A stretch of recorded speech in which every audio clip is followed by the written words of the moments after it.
Hello guys, narito tayo sa aking bed at ngayon ko lang bubuksan o papakita sa inyo yung mga natanggap ko na regalo. Kaunti lang to pero mahalaga pa rin, at least meron. Galing sa, unahin ko yung galing sa employer ko na napaiyak pa ako noon. Hindi naiyak, napaluha sa sobrang tuwa at pasasalamat kasi in-appreciate nila at uh, inano nila yung Christmas kasi first time ko dito sa Hong Kong na makatanggap ng Christmas gift sa kanya na hindi ko talaga in-expect kasi alam nyo naman na naririnig ko naman sa karamihan na naging kasamahan ko sa day off na hindi sila nakakatanggap ng mga regalo dahil sa kakuriputan, pero itong amo ko na ito hindi ko in-expect talaga kaya doon ako natuwa kasi never expect talaga kaysa mag-expect kaysa yung mag-expect ka na wala pala edi masakit yon. Ay nagulat ako noon na pagkatapos ko maglinis lahat ng aga namin nag-dinner 5:30 talaga dala ko uwi sila kaya maaga kami na yun pala may purpose pala sila na hindi ko alam. Na-surprise ako guys. Kasi nga 5:30 kailangan kakain na daw sila. Kala ko uwi sila kasi bakasyon na. Wala nang pasok ng mga bata saka yung amo ko lalaki. Pero hindi pala. Kaya pala siguro maaga kasi may nanda talagang ibigay sa akin. Parang sabi niya, take a rest. Sabi niya nung pagkabigay niya na yun. Nung nagpasalamat na ako, take a rest now. Wala na. Sabi niya, nag-Ilocano na ako. Hindi ko na patatagalin. Eh? Hindi ko na patatagalin kasi madilim guys. Dito lang ako sa bed ko. Hapon na kasi. Ito. Ito yung bigay ng amo ko. Dahil, alam nyo ko, dahil sabi niya, sabi ko kasi, Christian. Ang pagkaakala niya, pag Christian na, gumagamit na tayo lahat ng grocery. Pero anyway, accepted talaga din sa akin to maganda kasi appreciate niya talaga yung religion natin na Christian, na sila ay Chinese, Buddhist, sila. Rosary. Ganda pa naman, rosary. Pero hindi ako nag-rosary. Nag-rosary naman ako nung nag-aaral ako. Alam ko naman yung mga nubina, binubina. Kasi nag-aaral naman tayo sa sa private school. Kaya hindi ako magugulat na mabibigla kasi yan naman talaga ang natin sa sa Pilipinas, karamihan yung mga Katolik. Diba? Ang ganda Diba may cross, may pa si Jesus. Kasi, rosary, ang ganda ng beads niya. Sabi ng kaibigan ko, ito daw yung mga kulay na daw yung pampaswerte ngayong 2025. So, green. No? Pero ako, wala ako pakialam sa mga kulay. Pero, lahat naman kulay gusto ko. Pinakagusto ko yung yellow. Yellow talaga. So, hindi na ako magtatagal kasi full stories na ako. Nag-delete pa ako kanina para maituloy ko tong ito, pabango. Hindi ko pa nabuksan. Ito daw traditional na pabango nila. Ito solid to daw, hindi daw liquid pero solid siya. Ewan ko kung ikukuskus mo tapos gaganon mo siya. Pero hindi ko nabubuksan guys kasi matagal. Pero mabango talaga siya. Kasi mamadalian na ako. Hindi pa ako nananghalian kasi kumain ako ng mais.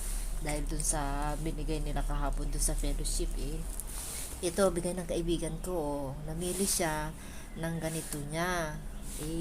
Tag 20, 30 ang isa. Pero pag dalawang kinuha mo, magiging 50 yung dalawa. Bali, 25 na lang.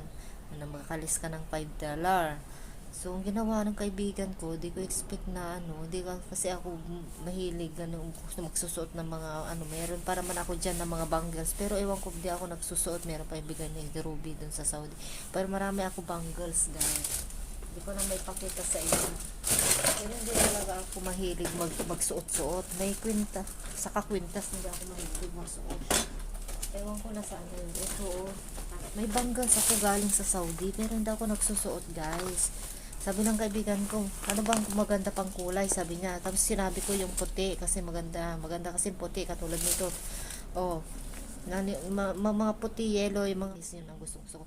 Tapos nung nabili na, inabot na ito sa akin yung isa. Sabi ko, nagulat ako, bakit? Eh, sa'yo na yan, regalo ko sa'yo, sabi niya. Ibinigyan mo naman ako ng ano, yung gloves, sabi niya. Ay, hindi, yun lang, yung gloves lang yun eh. Konting bagay lang yun, yung gloves na binili ko, na gloves para sa kami sa tepang winter. Pero kasi mas marami ka, mas malaki pa yung binigay mo sa akin. Ito, oh, sabi ko, yung itong jacket na makapal, na pang winter. Dahil sabi niya, ano daw, wala daw space dun sa kwarto niya. Hindi ko masuot-suot. Hindi ko masuot-suot guys kasi pag bitbitin ko to sa labas, ano, dami ko nang bitbit kasi yung mga baon ko pa. Pero ang ganda guys, ang ganda ito pag lumabas ka talaga. Pero sabi nila pinakamalamig daw sa January. Ngayon January 2 na. January 2 saka January, mga February. Isuot ko na ito. Bakit hindi ko pa daw sinusuot? Sabi niya kahapon. Sabi ko makapal kasi sobra kasi mainitan ako. So, 3 patong na yung mga damit ko. Ito lang yung ano magaan na bitbitin ko kasi gusto ko ito gamitin ko lang na hindi ko bibitbitin. Yung isuot ko talaga. Sobrang malamig na malamig. Ang ganda kasi ang bigay ni Rose. Oh, di ba? Ang ganda.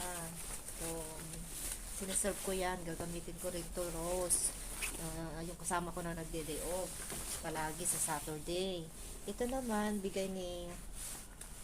So, ang ganda, porcelas ito. Pero ito papakita ko sa inyo. Pero gagamitin ko rin to mga guys. Pag ano na, pag talagang may party talaga na gustong gusto ko. Pag nagmamadali na kasi, parang wala akong ganang o to, ang dami kong bangles, galing pa sa Saudi ito. Hindi ko na pa masuot-suot.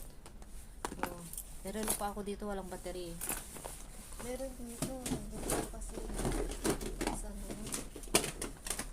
ito, nire-ready ko na nga, hindi ko pa masuot-suot, nilagay ko lang doon para mabilis ko lang kunin. Oh, hindi ko talaga masuot-suot, ewan ko ba. Tapos, hindi, itago muna natin. Suot ko na lang yan pag ano. O, di buksan ko nga ito, unboxing. Try natin. Swerte daw din to.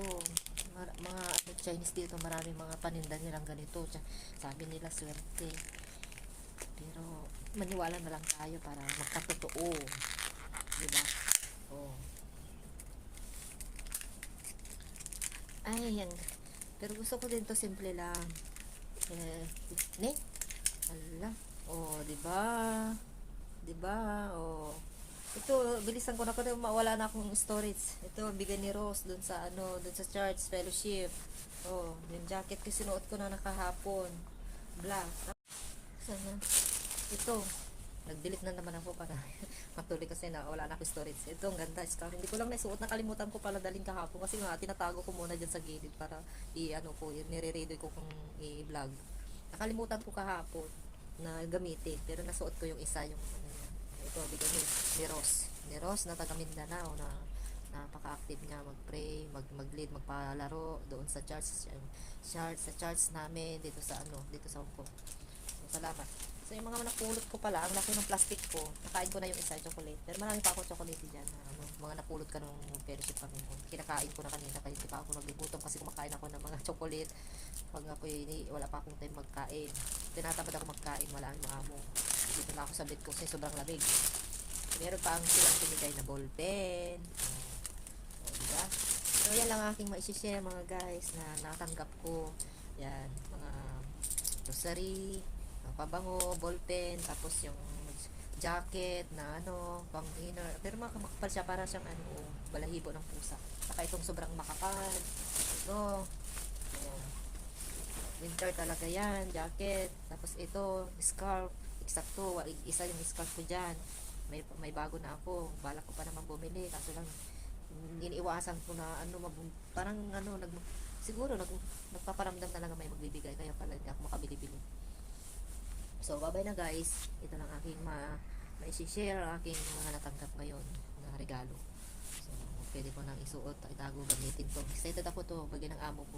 Solid daw na perfume. Sabi niya, mahilig daw ako sa perfume, kaya binigyan daw ako ng perfume. So, yes, sabi. So, bye-bye na. Bye-bye na guys. Salamat sa panonood. Paki-subscribe ng aking channel.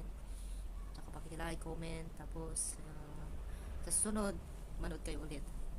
Bye-bye. Thank you.